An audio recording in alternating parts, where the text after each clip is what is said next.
घोषणा की गई? दिव्य प्रेम सेवा मिशन द्वारा आगामी 5 जनवरी को सूर्य सदन प्रेक्षागृह में चक्रव्यूह कार्यक्रम नाट्य की प्रस्तुति की जाएगी। इसमें महाभारत के चिरपरिचित चेहरे जिन्होंने कृष्ण का किरदार निभाया था, नीतीश भारद्वाज द्वारा यह मंचित कार्यक्रम है। और इसमें अभिमन्यु का जो एपिसोड था, अभिमन्यु का जो पूरी महाभारत के दौरान अभिमन्यु का जो रोल था, चक्रव्यूह का जो रोल था, उस पर 2 घंटे का ये नाट्य कार्यक्रम होगा। दिव्य प्रेम सेवा मिशन का सेवा समर्पण भाव का ये कार्यक्रम इस आगरा में आयोजित किया जा रहा है। दिव्य प्रेम सेवा मिशन हरिद्वार से कुष्ठ रोगियों की सेवा करने वाला एक संस्थान है जो सेवा के क्षेत्र में काम करता है। और मुझे लगता है कि इस आयोजन का प्रचार प्रसार जिस तरीके से आगरा में है, सभी लोग बड़ी संख्या में इस आयोजन में आने वाले हैं, क्योंकि हमारे पास सीटों की स्थिति सूर्य सदन में 1000 है, तो लगभग उसकी पूरी आरक्षित पहले से ही हो चुकी हैं। और इस सेवा समर्पण के इस कार्यक्रम में इतनी बड़ी संख्या में लोग जुटेंगे, ऐसा विश्वास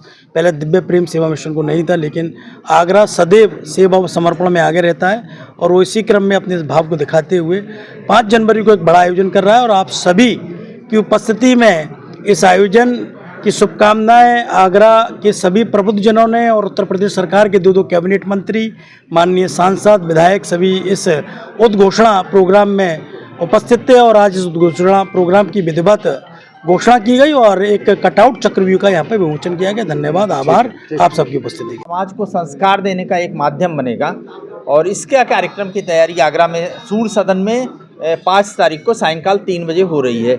लेकिन इस कार्यक्रम का उद्देश्य, इसके पृष्ठभूमि इसकी थोड़ी सी अलग है। दिव्य प्रेम सेवा मिशन जो हरिद्वार में कुष्ठ रोगियों और उनके कुष्ठ रोगियों की चिकित्सा और उनके स्वस्थ बच्चों के शिक्षा पर काम करता है, उस पर आधारित ये और उसके सेवा प्रकल्पों के लिए ये समर्पित है कार्यक्रम।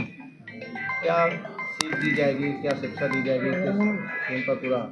देखिए, आजकल की जो परिस्थिति है, जो स्थिति है, उसमें हमें ध्यान में आना चाहिए कि हमारा सनातन, हमारी संस्कृति, हमारा जो वैदिक पृष्ठभूमि है, उसको लेकर, हमारी सनातन परंपरा को लेकर हम कैसे काम कर सकें।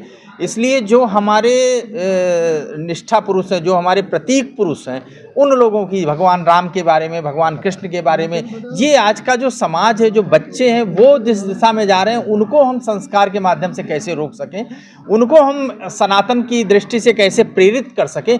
इस नाते इन लोगों के चरित्र, सूर, कबीर, तुलसी, जो ऐसे हैं जिन्होंने इस देश को बनाने में, इस सत्य को आयोजन करने में, भारत की आत्मा को जगाने में जिनकी भूमिका रही है, ऐसे प्रतीक पुरुषों को लेकर हम समाज में, लोगों के बीच में जाएं, बच्चों के बीच में जाएं, जिससे वो प्रेरणा प्राप्त करें और अपने समाज और अपने देश की रक्षा के लिए उन्मुख हो सकें। आपने मंच से कहा कि जब सनातनी की बात करने पर, सनातन धर्म की बात करने पर हमें घबराहट होती थी, हमें झक लगती थी।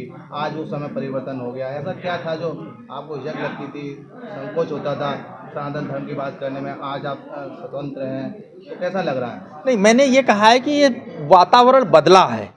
2014 के बाद से वातावरण बदला है। मैं बात कर रहा था जब 89-90 में जब हम लोग काम करते थे, खासकर विद्यार्थी परिषद में काम करते थे, तो उस समय का वातावरण ऐसा नहीं था।